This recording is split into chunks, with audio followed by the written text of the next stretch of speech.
Welcome, welcome, welcome, my beautiful friends. Thank you for joining me. If you have not subscribed yet to this channel, subscribe to the channel. You will hear a lot of great videos just like this about all types of things that I am into: business, real estate, personal development. I want to make your life better and I want to bring you value. Hit the bell to be notified the next time I do a video. Also, don't be shy. Comment down below, like or dislike or whatever you want to do. It really does help, and it helps me determine what types of videos that you want to see. If you want to know about something specific, just comment down below and we can make that happen for you. Now, today I want to talk about time, because time is this kind of mystical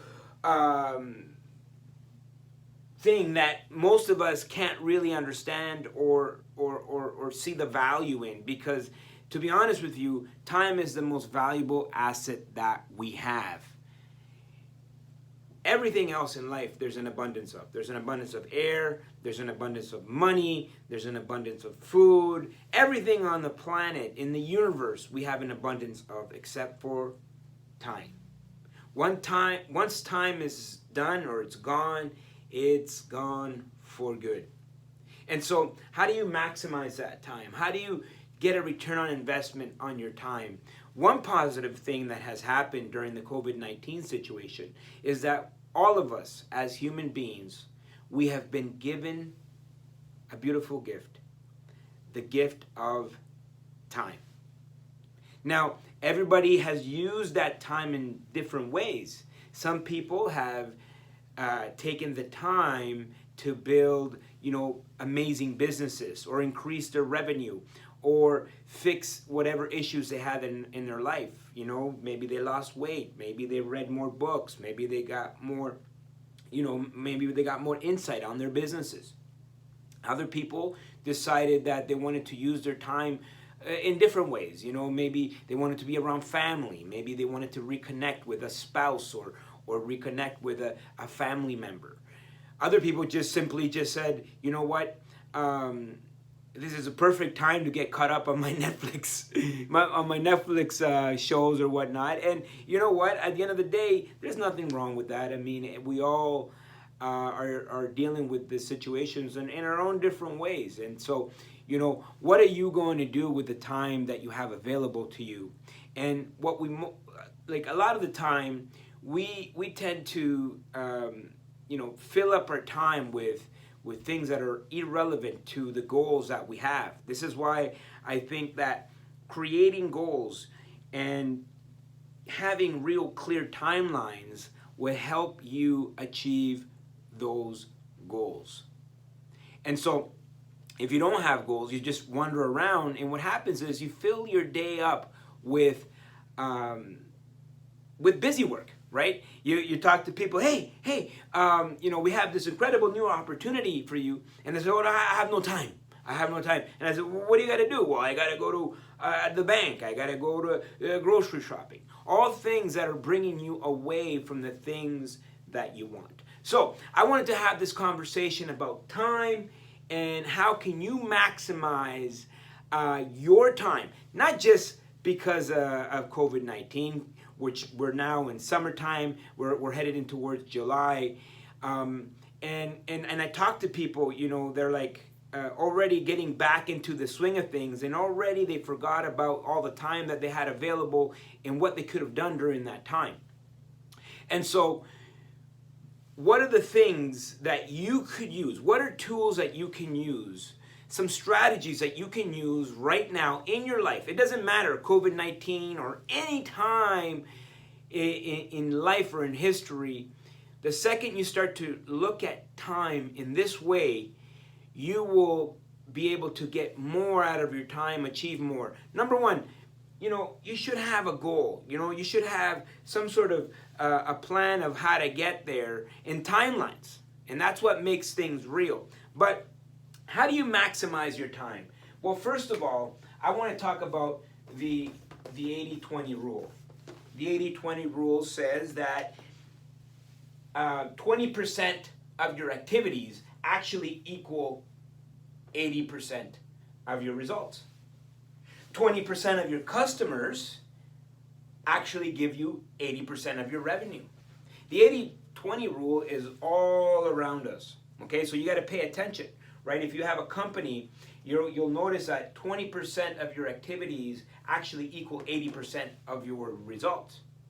So if you want to maximize your time, why not invest into nourishing, fostering these 20% of your customer base, and then you would increase your revenue probably by double or 2 or 3 times. And so that happens in life all the time. The 80-20 rule says that 20% of your daily activities actually give you 80% of your results.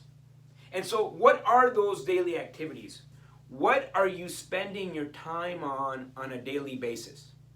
And so what you need to do is, and everybody has a to-do list and time management programs or whatever it is that you're using. Figure out what are the activities in your life that give you the 80% of your results. And just do those first, focus on those first, and all the other things in your life are just fillers of time. And so that brings me to my next point. Eat that frog.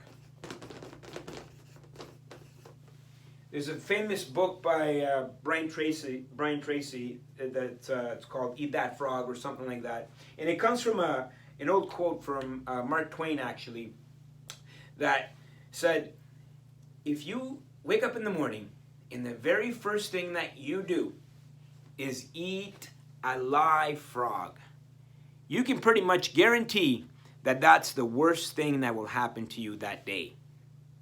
And so what happens is a lot of us tend to focus on the 80% of activities that are not relevant, that are not going to give us a return on investment, that are not going to give us a return on our time. And so the 80% of those activities actually account for 20% of the results. And so if you could establish what your frog is, and usually that frog will give you 80% of your results.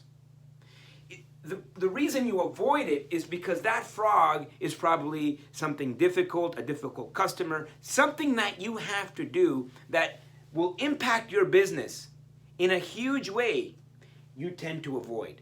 And so instead, you fill the time with busy work, just being busy, being busy. 80% of the things that you do actually only give you 20% of the results, and 20% of the things that you do will give you 80% of your results. And usually this 20% are the hardest things to do, are the hardest activities, and that's your frog. So every single day, if you want to be successful, if you want to achieve more, create more, build that life, head towards your goals and achieve your goals, every single day you need to ask yourself, what's my frog? What's my frog for the day? And that leads me to the last point. Okay? The last point is about hyperfocus. And I'll talk about this book right here, Hyperfocus. Please get that book. I've read a lot of different time management books, and I'll have to recommend that one as being number one for me. In terms of, what actually does it mean for time management? What does time management actually mean, right? When people talk about time management, they think about how can I get more done in a day? And so for me, it's all about hyperfocus, right? It's not about getting more done in a day. It's about discovering what's that 20% of activities? What are your frog? What's your frog? And how can you do that really well in that day? I don't like, and this is why whenever I bought any time management systems from before, it's all about scheduling and getting more done in a day. I don't want to get more done. I want to identify my frog. What is that 20%? And go out and actually achieve that one thing in that day. Maybe it's 2, maybe it's 3. But you really can't do everything, right? There's certain things on your list that are not going to get done. And so if things on your list are not going to get done, it should be part of the 80% of things that don't bring you that much value, that don't bring you that much results, that don't bring you that much sales. And so determine what your frog is and hyper-focus on that. Now, what I love about this book, Hyper-Focus, go and get it, is very simple. It's about setting the environment for you to hyper-focus, creating that environment. And, another thing is you don't have to feel guilty if you watch Netflix, right? It's not about trying to get more done. If your goal was to, Sunday afternoon to watch Netflix for 4 hours and you did that, then you have achieved your goal. You have actually achieved time management. And so it's about getting more done and focusing on the 20% and in fact, hyper-focusing. And so in order to hyper-focus, you must create the environment so you can be successful. For example, what are the things that you can do that could take you away from the 80% of activities, but actually get you to do more of the 20% of activities that give you the 80% of results? For example, for me, I need to be in a space where I don't have distractions, and I book myself space that says from this time to this time I'm going to achieve this. And it's always going to be my frog. Now, do I slip sometimes? Yes. Do I get caught up in conversations? Yes. Can I make that situation better? Yes. By focusing on the environment, right? There's situations where you can have a separate email. Email is a black hole. I took email off my phone, and when I'm home, I don't even check email. So when I get to the office, I check my email. Social media. I had to take all my social media off my phone. I have to create the environment for me to be successful. And so what are the things that you need in order for you to focus on this 20%? What are the things that you need to do to create the environment for you to be successful so you can focus on your frog, which usually is the 80% that will give the 20% that gives you the 80% of results? Now, these are simple strategies that you can go and apply to your life today. Don't be scared. Review all of your activities and ask yourself, what are the things that are bringing you the most value, and just do more of those things. I hope this video brought you value in your life today. I know that a lot of these strategies have brought me crazy value. It has brought me to really achieving great things in a day, right? Because we're going day to day. And ultimately, if you have really great productive days, it leads to a really productive week, to a really productive month, to a really productive year. And so, can you have a really productive year? Absolutely. If you love this video, subscribe to this channel, hit the bell to get notified the next time I'm doing another video. You guys are amazing. Alfonso loves you, and we'll see you all at the top.